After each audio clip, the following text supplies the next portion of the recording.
অধ্যক্ষ বশির আহমেদ ভাই উনি বিশেষ কারণে আসতে না পারার কারণে আজকে উনি এই প্রাকৃতিক যে দুর্যোগ এই দুর্যোগ স্বচক্ষে দেখার জন্য এখানে উপস্থিত হয়েছেন এবং সকল ভাই বোনদের উদ্দেশ্যে এখন কথা বলবেন আমাদের বাংলাদেশ জামাত ইসলামী আশুলিয়া থানা আমির অধ্যক্ষ বশির আহমেদ ভাই।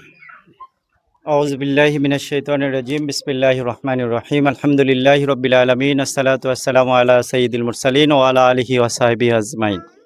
সম্মানিত ওয়ার্ড সভাপতি, উপস্থিত সম্মানিত ভাইরা, আসসালামু আলাইকুম ওয়া রাহমাতুল্লাহি ওয়া বারাকাতুহু।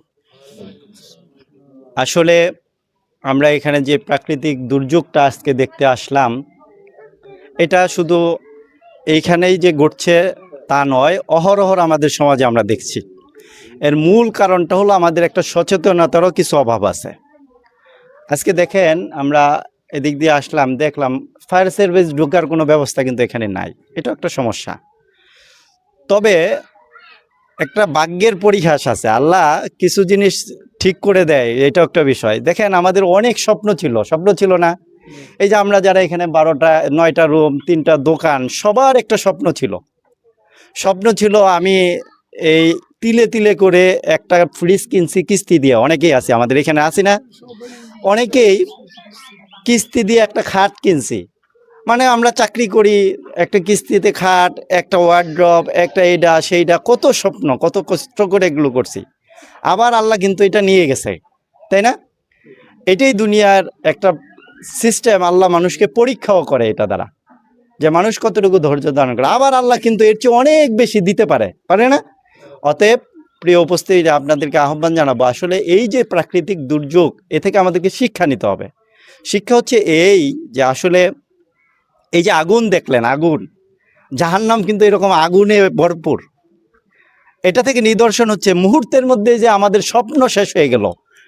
আর আমরা যদি পরকালীন জীবনের জন্য প্রস্তুতি না নিতে পারি, তাহলে এরকম স্বপ্ন কিন্তু আমাদের পরকালীন স্বপ্ন পুরাটাই শেষ হয়ে যাবে। সেই জন্য আমি সবাইকে আহ্বান জানাবো যে আজকে যে প্রাকৃতিক দুর্যোগটা হলো, বিশেষ করে আগুন লাগে আমাদের থালা বাটি বাসন যা ছিল, কাঁথা বালিশ খাট ফ্রিজ যা ছিল সব শেষ হয়ে গেল কিন্তু। তো সেই জন্য এরকম একইভাবে আমাদের জীবন কিন্তু শেষ হয়ে যাবে যে কোনো মুহূর্তে, এবং এই শেষ হয়ে যাওয়ার পরে মৃত্যুর পরে অনন্তকালের জীবন আমাদের জন্য অপেক্ষা করছে। সেই জীবনের শুরু আছে, শেষ নাই। সেই জীবনের জন্য আমাদেরকে প্রস্তুতি নিতে হবে ইনশাল্লাহ।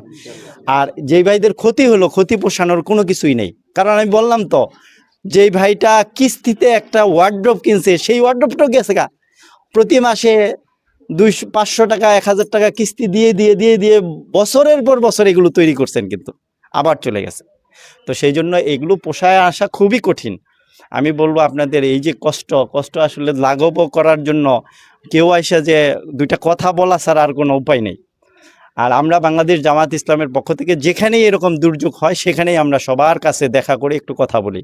আমির জামাতের পক্ষ থেকে কথা হচ্ছে, সবার দুঃখে সুখে গিয়ে যদি দুইটা কথা বলেন, তাদের মনটা একটু আশ্বস্ত হলো যে না, তারা তো অন্তত বললো যে আমাদের সমাজ প্রতিবেশী মানুষ, এরা এসে আমাদের সামনে দাঁড়িয়েছে, আমাদেরকে দুইটা কথা বলছে। অনেক কিছু দেওয়ার চেয়ে একটা কথা কিন্তু মানুষকে অনেক অনুপ্রাণিত করে না? সেই জন্য আমি আপনাদেরকে আহ্বান জানাবো, আসুন, এই যাই হয়েছে এখন বুঝে নিতে হবে আল্লাহ এর মাধ্যমে আমাকে পরীক্ষা করছে, এবং আমরা সামনে আরও অনেক কিছু ইনশাল্লাহ আমাদেরকে দিবে। এবং এই যে স্বপ্ন শেষ হয়ে যায়, একইভাবে স্বপ্ন আমাদের পরকালীন জীবনে দেখবো ইনশাল্লাহ।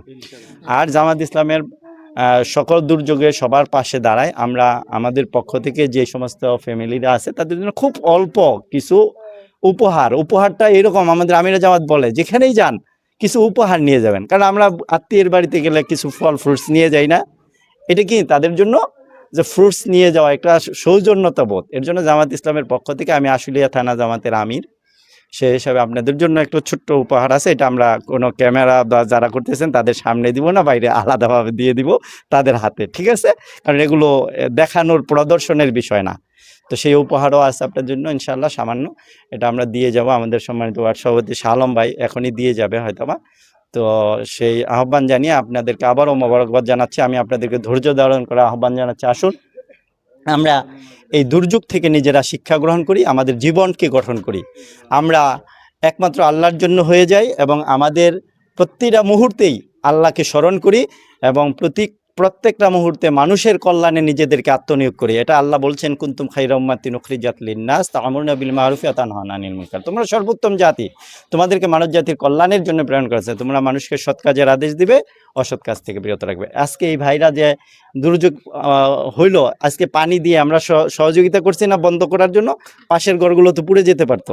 একইভাবে এই ভাইরা যে আজকে কষ্টে পড়ছে, আমাদের আশেপাশে যারা আছে সবাই যদি ভাইদেরকে সহযোগিতা আকারে, তাদের পরনের লুঙ্গিটা পর্যন্ত নাই, বাচ্চাটার একটা জামা পর্যন্ত নাই, আমরা যদি তাদের পাশে এসে দাঁড়াইতে পারি সবাই মিলে, তাহলে ইনশাআল্লাহ আমরা আবার এই ভাইদের শোকটা কাটায় উঠতে পারবো ইনশাআল্লাহ। তো সবাইকে মোবারকবাদ এবং ধন্যবাদ জানাচ্ছি। আপনারা আমার কথা কিছু শুনলেন, এর জন্য আবারও ধন্যবাদ জানিয়ে আমি আমার কথা শেষ করছি। আসুন আমরা আমাদের